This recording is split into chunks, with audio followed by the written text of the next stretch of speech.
Okay. Good afternoon. Could you start by telling the viewers your name, please? Yes, my name's Mark O'Leary. Okay, and what age category have you played in today? I play for the over 50s and the London Irish, and I also play at the moment for Cheshunt back in where I come from. So is Cheshunt your walking football club? Cheshunt, yes. I left Dagenham and Redbridge and signed for Jonathan Sand's team, which is like the over 50s at Cheshunt. Okay, fab. And what's your preferred position? I'm a goalkeeper. You're a goalkeeper? Yeah. So first off, congratulations on being chosen to play for your country. Thank you. It's been a brilliant experience. I've really enjoyed it. Oh yeah. How have you found the day so far? The day's been absolutely superb from start to finish. Everything's been played in the right spirit. The referees they did actually, for the first time, they had a bit of cohesion about it. Instead of one referee working one way to the rules and the other one using the rules in a different interpretation. I think it's very important for the game that the interpretation of all referees is the same. Oh, so all it makes the game so much easier for the players to play because they don't know what they're going to get picked up on and what they're not. So they need to that cohesion from the IWFF to make sure, right, this is the standard we want and this is what we want to be picked up on. Okay. So what's your favourite thing you remember about Jack Charlton? Managing Republic of Ireland for 10 years and watching him playing the World Cup final. I was 4 years old and we watched it in black and white at Wembley. And the famous saying is always, they think it's all over, it is now. But Jackie was a great personality to have on the pitch. And obviously he loved it because he played with his brother in the same team. You can't get better than that. Yeah. So, no, great man, great footballer, hard man, fair, but you wouldn't want to upset him and get on his bad side, because he did have that bit about him that he could defend himself when necessary. Yeah, he sounds fantastic. How does it feel to be here today? To me, it is a culmination. I started playing semi-pro football when I was 20. I'm in 58 this year, and I'm still playing. So like now, I know it's walking football, but it's very, very competitive, and people don't understand that. They don't understand how competitive it is, because at the end of the day, you're looking at people that have all played semi-pro football here, and you don't lose that competitive streak.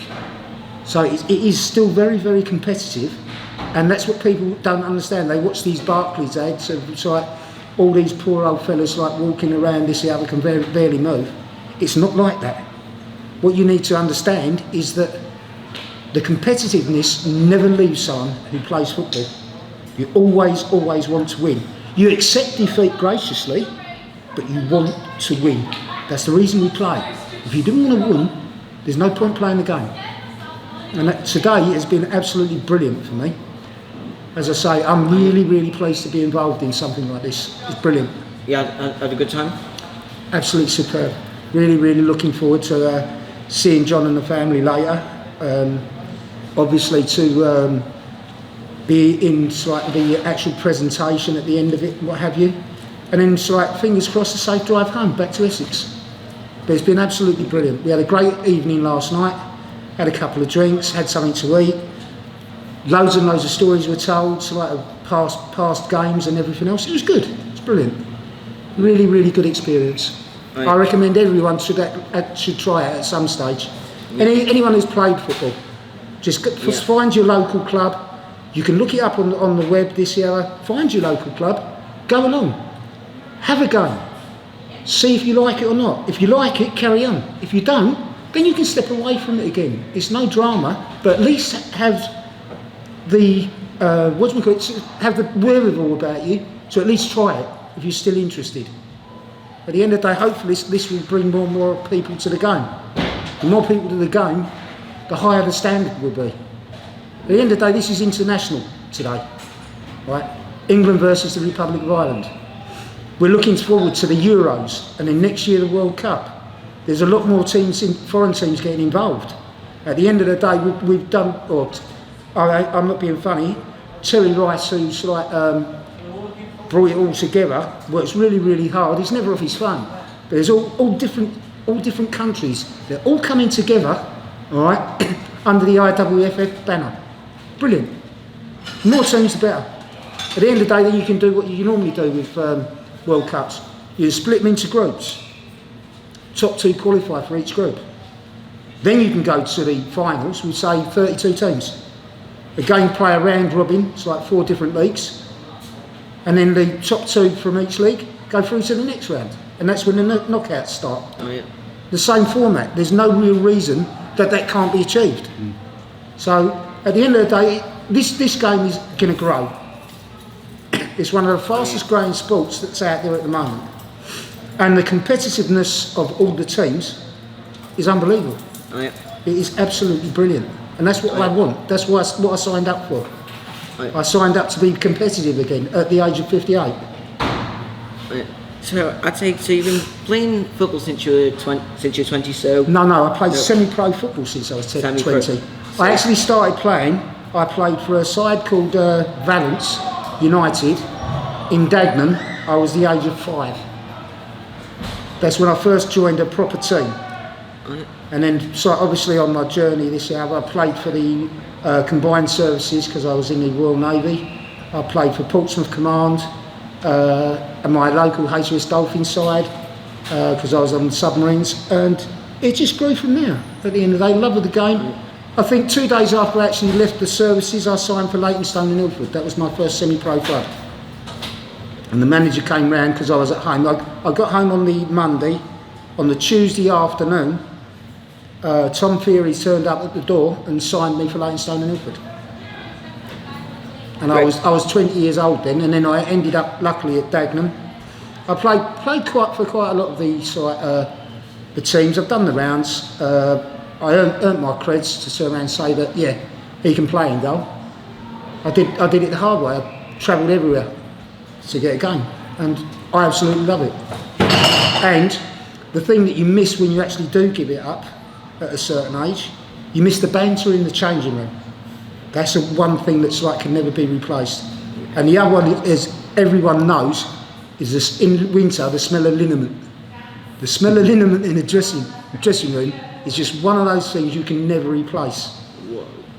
It's the stuff you put on your legs in the winter to keep them warm. Oh. But it has a certain smell. Nothing else in the world smells like it. It is just one of them things, that and the banter with your teammates, and obviously in the bar afterwards, the social side of it with the opposing team. Oh. And any arguments on the pitch are left on the pitch. That's it. Once you're in the bar, everyone gets together, you have a chat, you have a sing-song. If you're playing away from home, there's obviously stop and get fish and chips on the way home. There's a few beers on the coach till you get back to your home club. And then away you go again. It's like the next day, you start again. You've got training, you've got looking forward to the next match. So, to me, from the age of 5 playing football, been brilliant. I was very, very lucky. So my dad knew a lot of the West Ham players, and I grew up like one of my dad's best mates was Bobby Ferguson, the West Ham goalkeeper. Yeah. So, whoa, quite a detailed backstory. Yes, but as I say, I've been fortunate. My dad was a goalkeeper at semi-pro level when I was growing up. So obviously, my whole family basically are all football orientated. I've got a little girl who's 16. She's football orientated, plays for the girls. The only one who's not interested in football, unfortunately, is my son. But all he likes to do is go swimming. And he's not interested in sport at all, which is hard for me to take. But at the end of the day, you've got to let him have his head and do what he wants. If you try and force someone to do something, they're going to rebel against you and they're not going to do anything you want. How has the coronavirus pandemic impacted on your life, and how does it feel to finally get back on the pitch again? It's been great to get back on the pitch, but the COVID hasn't really affected me at all because I've had to work through it. Because I'm an electrician, obviously you get emergency calls. You're not a key worker, but at the end of the day, if someone has a problem with their fuse board, they've lost their lights, their central heating ain't working, which can be a plumber's job sometimes, but it's normally an electrical fault, you have to go out and you have to work to sort it out so you don't leave them high and dry. So I've actually worked right the way through the pandemic. But what I stated was that if I'm working in a certain room, no other trades can come in there. And if they do come in there, then what I'm going to do is I'm going to pack all my tools away put them on the van or put them in the car, and they'll charge them a day's money. Because I'm not having anyone in there that can put me at risk, or my mother at risk, because my mother's 78. So you have to take that responsibility and set those guidelines before you do anything. So has your club started retraining, and if so, have they been coping with the return after lockdown? Well, what they're doing is they're doing football drills, so they're not actually like playing competitive matches at the moment. And this is the first competitive match I've had second I've had for about 10 weeks, something like 10 weeks, 12 weeks. Obviously we came up a fortnight ago to play, I was playing for London Irish, and we played Birmingham Irish. That was the first competitive game for me since it started. And then obviously today, it's been a brilliant event, played in the right spirits. It's been absolutely marvellous day. As I said, we stayed last night. Everyone enjoyed themselves. We had a few beers, stories being told, this, that and the other. Brilliant. But that's the aspect of it. Although it's competitive, once the game's finished, everyone gets together and socialise. So obviously at a safe distance, but you can get together, you can have a beer, you can have a chat. The only bad thing about it is the drive home. Because I've got a 4-hour drive in front of me after this. So I'm looking at getting home about 10:30, 11 o'clock tonight. Yeah. So what do you like most about walking football? What's your favourite thing about it? It's the camaraderie still. Banter in changing rooms. Banter in changing rooms. At the end of the day, banter in the bar afterwards.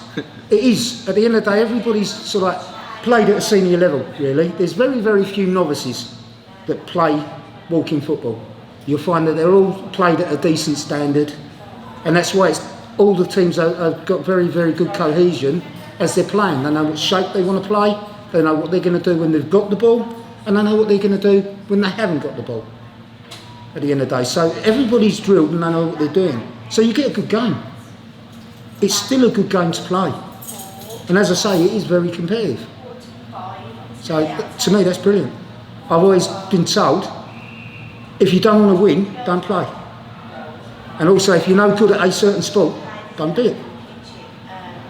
I don't play tennis, I don't play badminton. Good sports, but I was never any good at them. So why play? It's no good playing something that you're no good at. Play something that you are good at.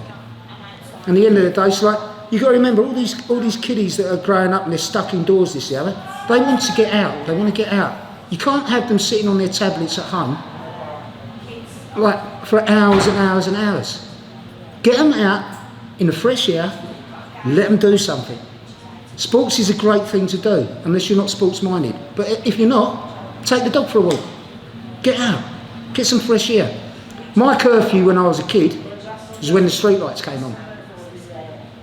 There weren't no mobile phones, there weren't no gaming, there weren't no computers. At the end of the day, when you got home from school, did your homework, got your kit on, and go and play football on the local green. At the end of the day, you knew what time you had to be home because it goes dark. And that's it, you go home, have a shower, have a bath and what have you. And it weren't showers in days either, you had to have a bath, have your dinner, do your homework and go to bed. Do it all again the next morning.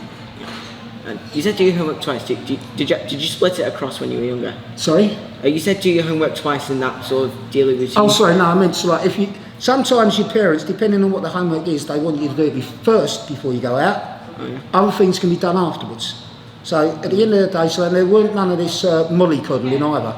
If you did something wrong in them days, you paid for it. They weren't going to let you get away with it, mate. All this no smacking law and this and the other. How are you going to teach your kids discipline?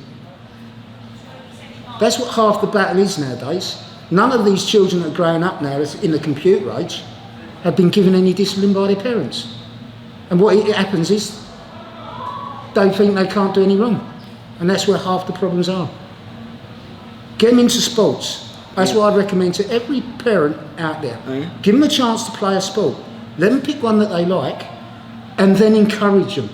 You've got to encourage youngsters to do things, or otherwise they get bored and they let it slide.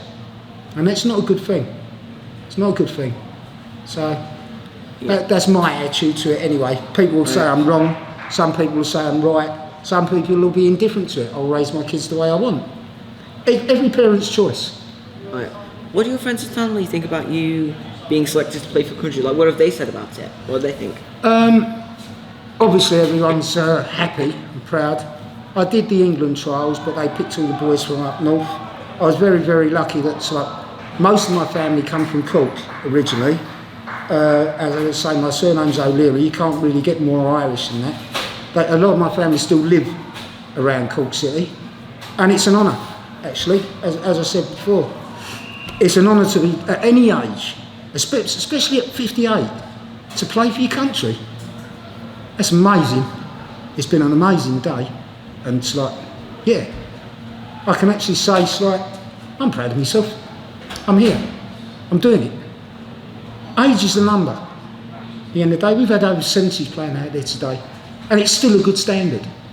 We've got 2 over 60 teams playing out there, so for both teams. We've got 2 over 50 teams out there for both teams. The women's teams are coming through now, and there's talk of starting an over 40s team. For the men? For the men and the women. I think there's already over 40s ladies. Yeah, but that's what they're talking, they're expanding. At the end of the day, you weren't allowed to play veterans football till you're 35. Now we've got players out there that are between 35 and 40, and they say, well, why can't I play? So they're now looking into an over 40s league.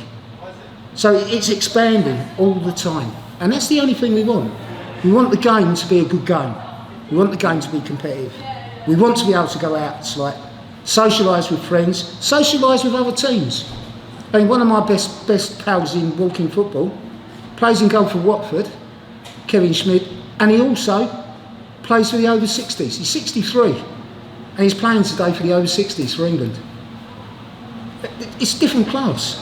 We know people that play for Southend at their ground, 72, still playing, and still playing to a high standard. This is what it's about. Yeah, getting everyone together? Getting everyone together, yeah. Afterwards, we sit in the bar, whatever happens. There's very, very seldomly any, how can I put it, any animosity between teams. Because it is competitive, but everyone knows it's competitive. And if there is a foul made, then they pick the fella up, say, I'm really, really sorry, I shouldn't have done that. Very, very rare that there's any affray or anything in any of the football. Everything's played in a good spirit, and as I say, everyone wants to get in the bar afterwards and have a chat. Brilliant. What more do people want? Brilliant. And so, what do you like most about walking football, apart from the social and banter in the change rooms? It's still the competitiveness of it. I mean, as I say, I play in goal, so at the end of the day, if I let a goal in, it really hurts. It hurts me, because then I feel I haven't done my job properly. But one of those moments. Yeah, it is. And at the end of the day, you get annoyed with yourself. You get annoyed with your teammates as well, because when they're not doing what you've asked them to do. But at the end of the day, the longer you play together, the more cohesion you have. And in that way, if something's going wrong, as the goalkeeper, you've got the knowledge to right it when you can speak to them. And then once you've done that, once a team plays together for a long time, everybody knows their job. Yeah. What they do when they've got the ball, what they've got to do when they haven't got the ball.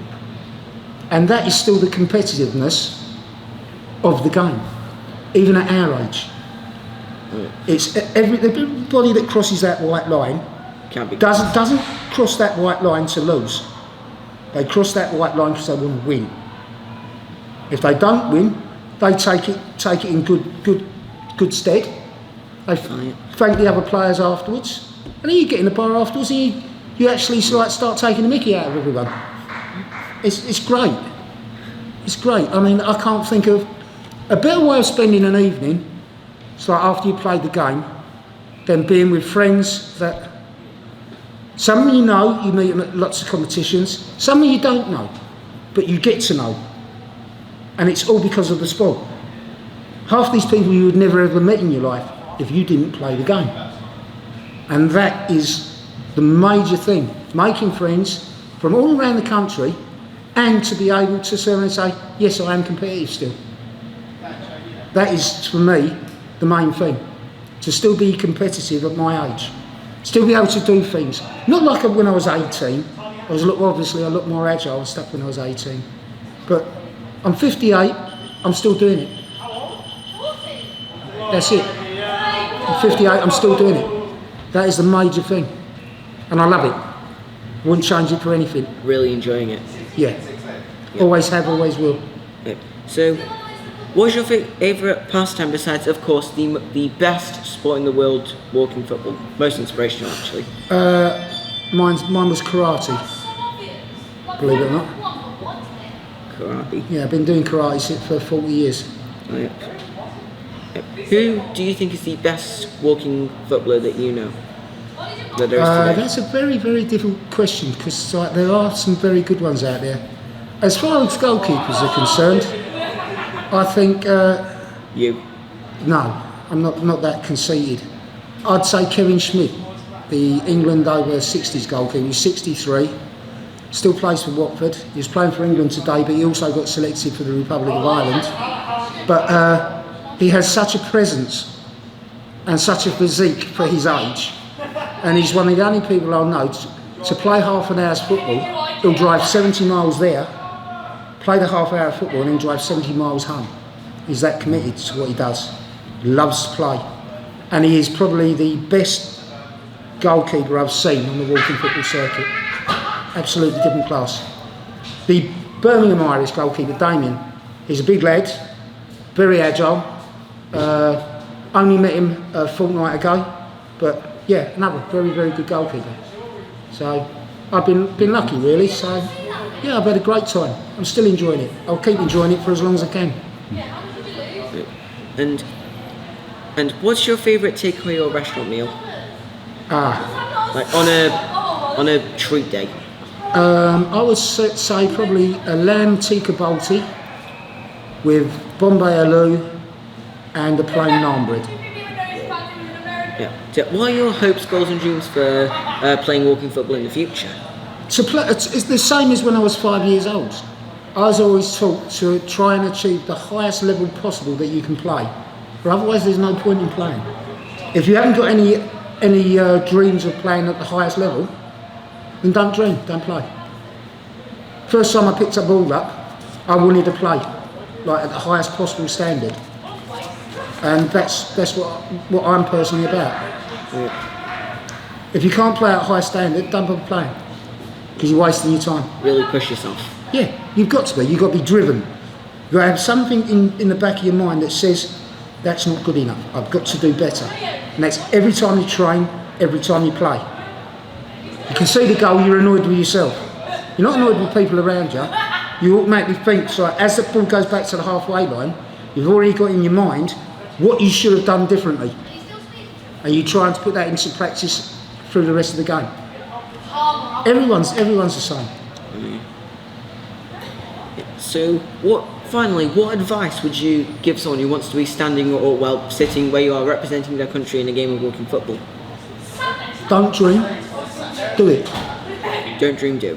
Yeah. Don't dream. Don't dream about I want to do this, I want to do that. Do something positive. Put yourself out there and work hard for what you want. It's achievable. It's always achievable. But you've got to have that mindset where this is what I want to do. This is where I want to be next year. This is where I want to be the year after.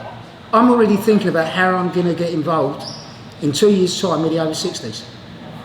I've got 2 years left at this over 50s. I turn 58 in September. I've got 2 more years at this level. Then I want to be looking to get in the island set up for the over 60s. The only thing you can do is look forward, never look back. What's happened before you can't change, but you can change what's in front of you. Very true. So, thanks so much for taking the time to be interviewed. It's been an absolute pleasure.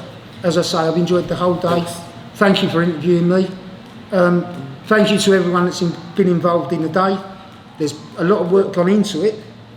And obviously, thank you to Jackie Charlton's family and everything for allowing us to do it. And I'm looking forward to meeting them. I don't know John, I don't know Jackie's wife, what have you. I met Bobby Charlton a couple of times. And obviously, as I say, it's like Jackie Charlton is a one of the true legends of the game.